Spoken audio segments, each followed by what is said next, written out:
Tanto em 18 quanto em 22, falando de eleição presidencial, nós tivemos eleições bem polarizadas e bem divididas do ponto de vista ideológico, não é?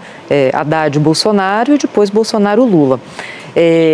Muita gente que a gente ouviu, inclusive aqui no Canal Livre, dizia o seguinte: nessa era de comunicação via rede social, em que a comunicação negativa se espalha mais rápido, tem mais peso do que a positiva, o espaço do moderado diminui. E parecia que era isso mesmo, né? Porque foram 2 eleições nessa linha. E agora vem 2024 e mostra um quadro diferente. Como é que o senhor lê isso?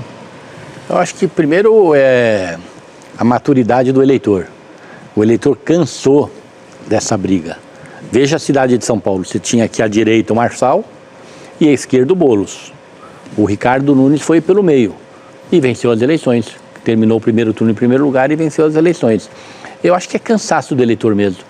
Eu corro muito aí o país, o interior, conheço bem a cidade de São Paulo, fui prefeito aqui e eu cansei de ouvir, sabe, mas tá demais isso, a gente não aguenta mais esse fla-flu, essa briga, um xingando o outro, um acusando o outro de ladrão e ninguém vem com propostas, as pessoas esquecem de governar.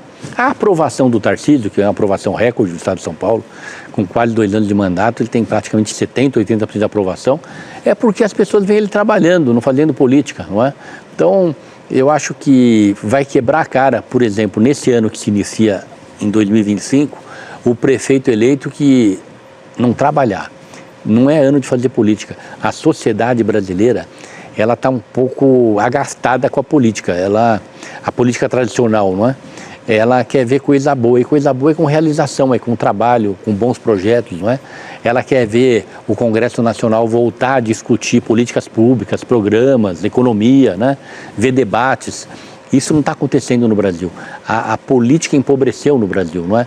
Nós não temos mais grandes quadros. A gente pode citar no Brasil, no máximo aí, 20, 25 quadros promissores da política.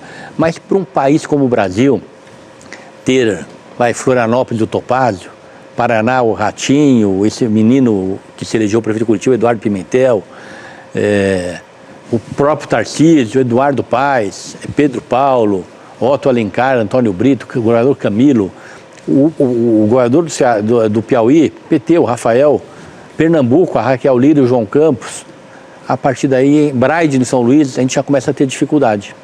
Quer dizer, é muito pouco. Eu ainda sou de um tempo, quando eu iniciei minha carreira, que nós tínhamos 200 de grandes líderes do país, não é? Você entrava no Congresso Nacional, você admirava a posição das pessoas, né? Desde o Roberto Campos, né?